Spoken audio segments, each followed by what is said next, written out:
जैसे वहाँ पर था जब रूट 2 की बात करी थी तो दोनों का ए और बी का दोनों का कॉमन फैक्टर आ गया था 2। अब रूट 3 की बात कर रहे हैं तो ए और बी दोनों का कॉमन फैक्टर आ जाएगा 3, क्योंकि 3 जो है वो ए को भी डिवाइड कर रहा है और 3 जो है वो बी को भी डिवाइड कर रहा है। ठीक है, तो फिर यही लाइन लिख ली है बिल्कुल एग्जैक्टली यही same. From first and second we can prove that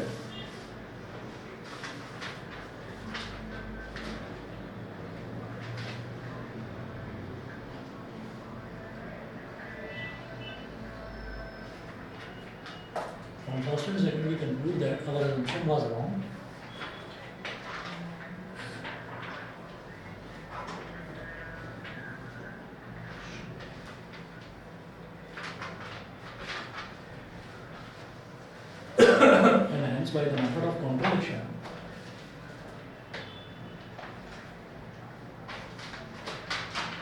And hence by the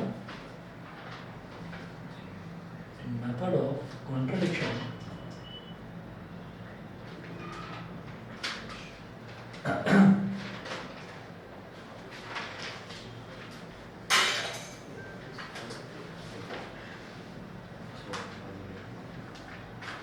we can see that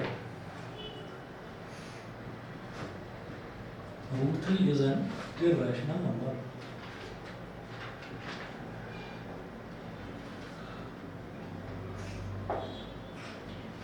Root 3 is an irrational number by the method of contradiction. ठीक है, अब इसके बाद होमवर्क है, दो चीज नोट करिए। Prove that root 5 is an irrational number. Prove that root 5 is an, Veer यहाँ तक क्लियर है?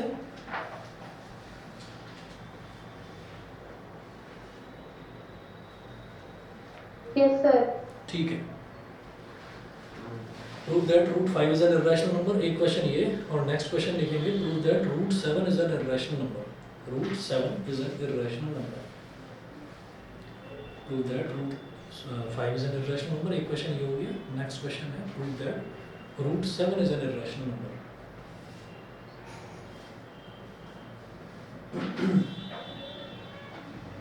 ठीक है, दो तो ये हुए। Yes sir. अब ये जो क्वेश्चंस हैं, जैसे रूट 2 का करा, रूट 3 का करा, तो रूट 5 और रूट 7 बिल्कुल सेम ऐसे ही। ठीक है, अच्छा इसके बाद हम क्या देखते हैं कि अगर एक नोट करके लिखेंगे आप, यहाँ तक ये क्वेश्चन कंप्लीट हो गया, उसके बाद दो क्वेश्चंस मैंने होमवर्क में दिए वो आप करके लाएंगे, उसके बाद नोट करके लिखेंगे जैसा मैं लिखवा रहा हूँ। या कितना कराएंगे?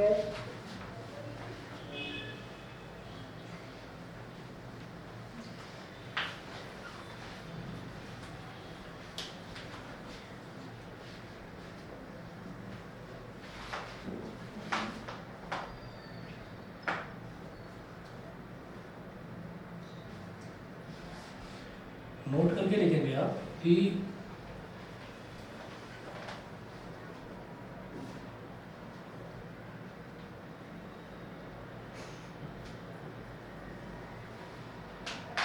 Square root of any imperfect square,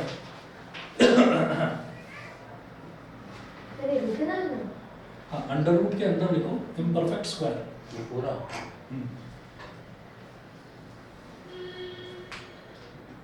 इस अंडर रूट से बाहर है, अंडर रूट के अंदर सिर्फ इम्परफेक्ट स्क्वायर है। Imperfect square is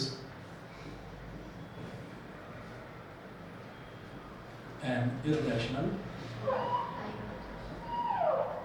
number. ठीक है, अब ये इम्परफेक्ट स्क्वायर क्या होता है? इम्परफेक्ट स्क्वायर समझिएगा कि जैसे कि स्क्वायर रूट है, स्क्वायर रूट के अंदर अगर मान लीजिए मैंने 1 लिखा तो इसका रिजल्ट तो 1 आ गया, तो 1 कैन बी रिटन एज 1/1 है ना, तो ये तो हमारे पास हो गया रैशनल नंबर। फिर अगर स्क्वायर रूट के अंदर मैं 2 लिखूंगा तो 2 एक परफेक्ट स्क्वायर नहीं है, इम्परफेक्ट स्क्वायर है। ऐसे ही रूट 3 एक परफेक्ट स्क्वायर नहीं है, इम्परफेक्ट स्क्वायर है। रूट 4 को तो 2 लिखा जा सकता है। फिर आप लिखेंगे रूट 5, फिर लिखेंगे रूट 6, फिर रूट 7, फिर रूट 8, है ना।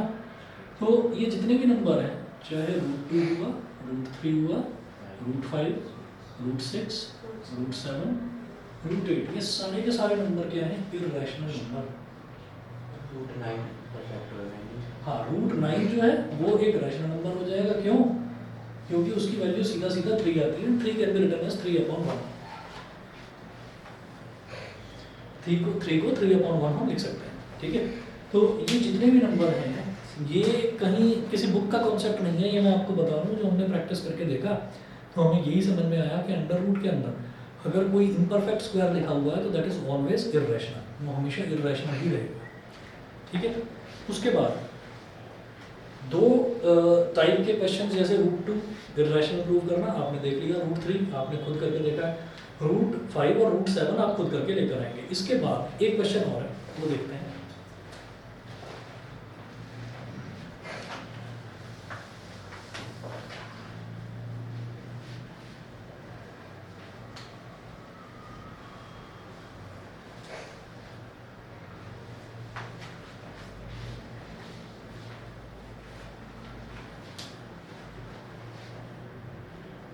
क्वेश्चन है prove that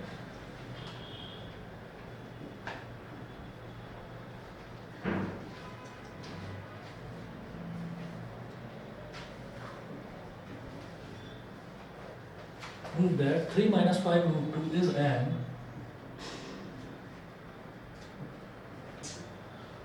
prove that 3 minus 5 √2 is an irrational number.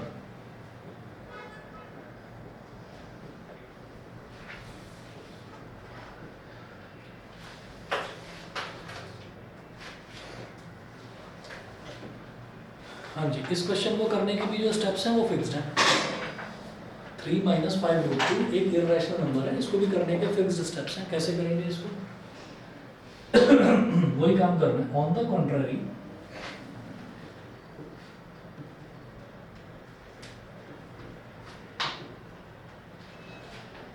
let us assume that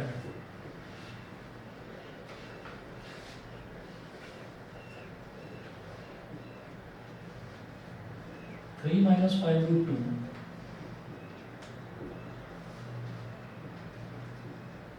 is a rational number. 3 minus 5 √2 is a rational number which can be expressed as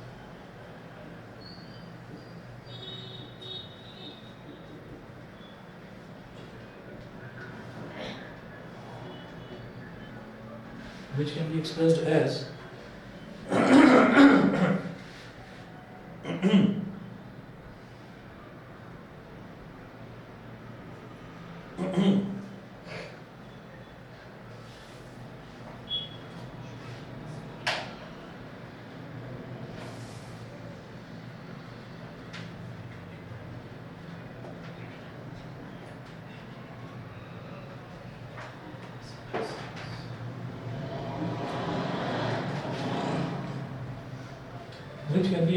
as 3 minus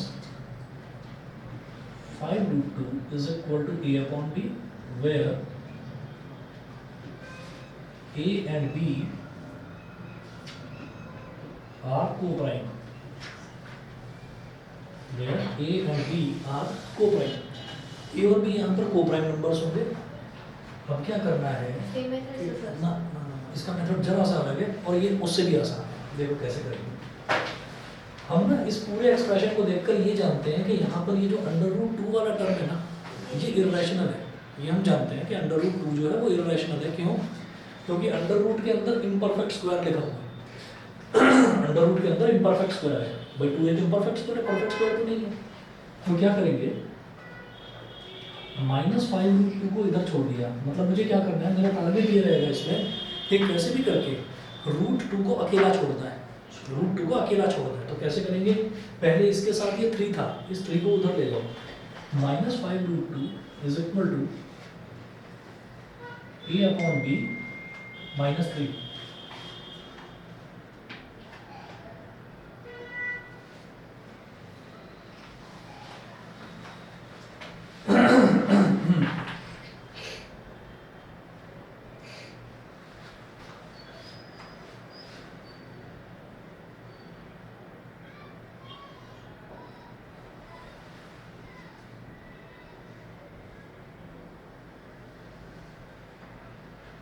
-5 √2 is equal to a upon b -3, ये होगा।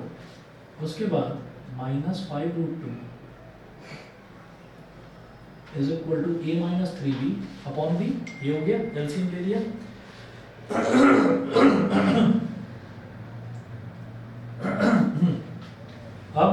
अब क्या करेंगे, ये जो negative sign है ये भी हमें थोड़ा डिस्टर्ब कर रहा है, हमको तो √2 चाहिए अकेले में। तो यहाँ जैसे आपने लिखा ना -5√2 इज इक्वल टू a/b - 3, ये लिख दिया।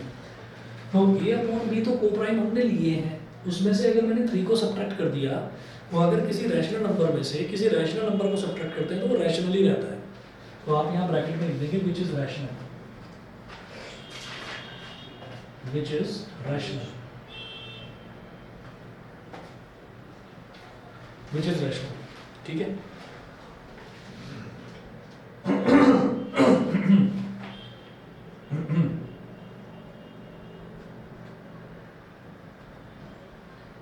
यहां पर भी ऐसे ही लिखेंगे विच इज रैशनल। अब क्या करिए, अब ये जो माइनस का 5 है इसको नीचे ले जाओ, √2 is equal to a - 3b upon -5b, फिर से लिख दो which is rational.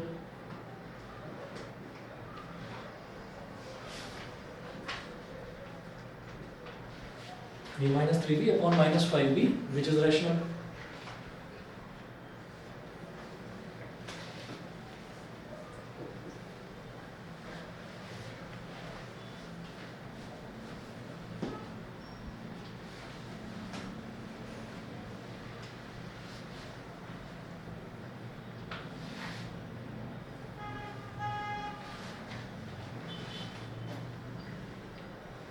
And we know that, and अब मैंने क्या करा, मैंने √2 को अकेला छोड़ दिया, ठीक है। यहाँ लिखेंगे and we know that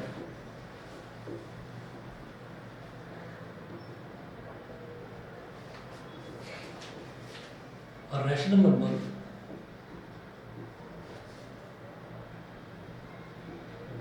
cannot be equal to an irrational number.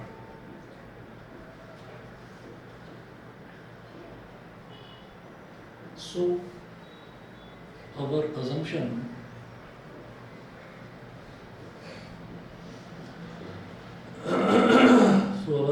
was wrong, and hence by the method of contradiction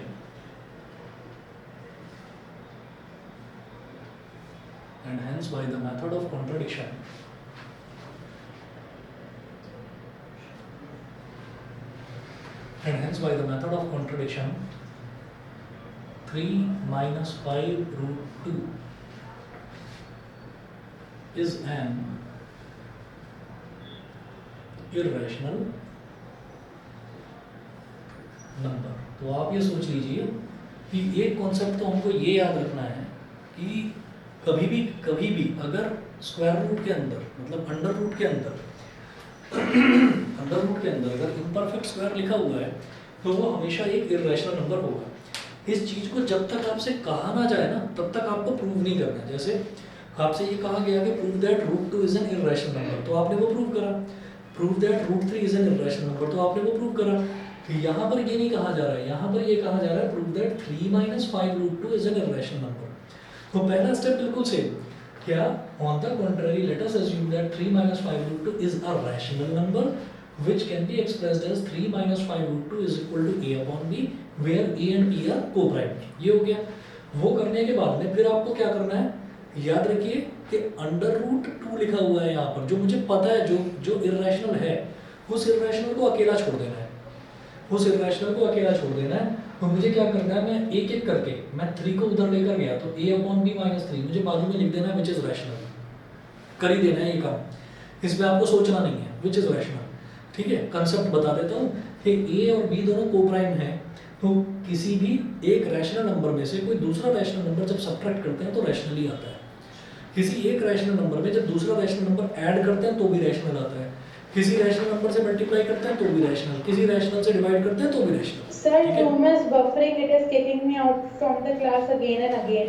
अच्छा, Yes sir, और जब मैं ज्वाइन बैक करती हूँ तो वो मुझे वेटिंग रूम में डाल देता है। ओके ओके ओके, तो ये समझने की कोशिश करिए अभी। मुझे तो लग रहा था कि क्लास थोड़ी इंटरेस्टिंग नहीं है आज। नहीं सर, even writing everything down and then अचानक से आपने होमवर्क बताया और फिर क्लास ये आ गया कि क्लास एंडेड, तो मुझे अच्छा। लगा कि आपने होमवर्क भी बता दिया, तो आज की क्लास यहीं जल्दी खत्म हो गई। कोई बात नहीं, आप समझ लो ये वाला अभी चल रही है क्लास। तो ये हो गया 3 - 5√2 is equal to a upon b, इसको हमने कोप्राइम माना। अब क्या है कि इस 3 को उधर ले गए तो a अपॉन b - 3, तो ये भी रैशनल, क्योंकि रैशनल में से रैशनल को सब्ट्रैक्ट कर रहा है। -5√2 is equal to a - 3b upon b which is rational, क्योंकि अब हमने क्या करा, सिंपल एलसीएम ही तो लिया है, तो भी वो रैशनल ही रहेगा नंबर। फिर क्या करा, अब ये -5 है तो इसको यहाँ डिवाइड में ले गए, तो अगर किसी रैशनल नंबर से किसी दूसरे रैशनल नंबर को डिवाइड करते हैं तो भी वो रैशनल ही रहता है, तो ये भी रैशनल नंबर ही रहा। लेकिन इधर तो √2 रह गया, और ये हमको पता है कि अंडर रूट के अंदर अगर इम्परफेक्ट स्क्वायर लिखा हुआ है तो वो इररेशनल होता है। तो एक रैशनल नंबर एक इररेशनल नंबर के इक्वल हो ही नहीं सकता।